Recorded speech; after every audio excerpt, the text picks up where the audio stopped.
Jadi Putri Anjani ini pun sesosok makhluk astral.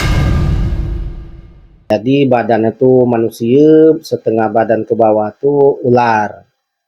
Ya, kalau kita ke Tanjung Pandan tuh kan ada sebuah pulau ya aja. Katanya di pulau itu tuh ada terdapat sebuah misteri. Namanya kalau nggak salah Pulau Kelemuak ya ke?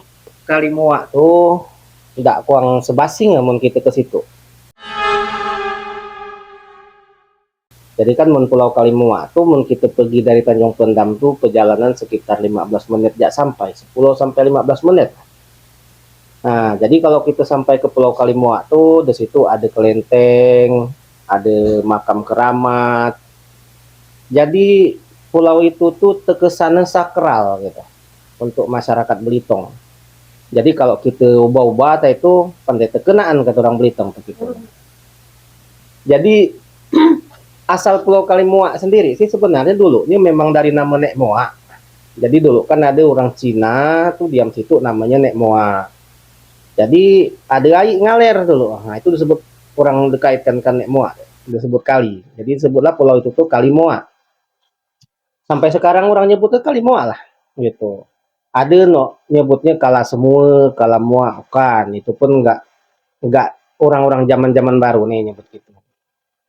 Jadi kalau misal kita ke Pulau Kalimoa tuh, nggak kuang bercakap sembarangan. Karena di Pulau Kalimoa tuh ada nok menjaga, namanya Putri Anjani, mendalam kepercayaan masyarakat Belitung. Jadi Jadi wujud dari Putri Anjani itu kayak mana? Dengar-dengar sih ya, sebelah ke bawah tuh ular, yang atasnya ya manusia. Kayak mana itu ceritanya?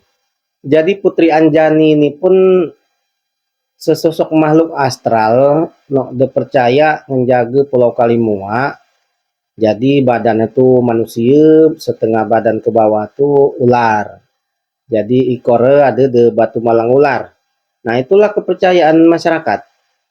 Jadi kalau misalnya ada orang-orang luar nak muat hal-hal yang ndak di Pulau Belitung, mau ilmu nok ndak keruan, begitu ngeliwat ke Lemua tuh ilmu luntur. Jadi dianggap gerbang suci menuju ke Pulau Belitung sebagai penolak bala maksudnya. Nah, itulah maksud daripada Pulau Kalimoa tadi. Yang menjaga itu tuh sesosok jin atau apa kerang itu? Jadi kalau istilah makhluk astral itu pun makhluk energi namanya. Nah, bisa dikatakan itu sebangsa jin. Karena jin ini kan ada istilahnya nok baik, ada nok buruk, nok dapat digunakan dari orang adat untuk istilahnya dalam ritual sakral masyarakat. Jadi hubungan antara manusia kan jin.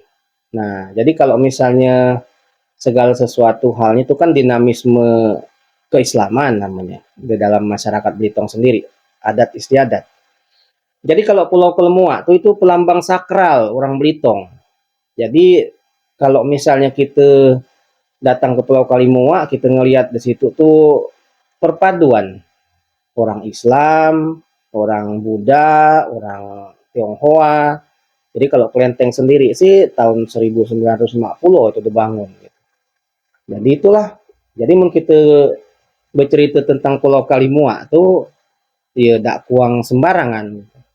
Jadi Pulau Kalimoa sendiri ada pulau sakral di Pulau Belitung.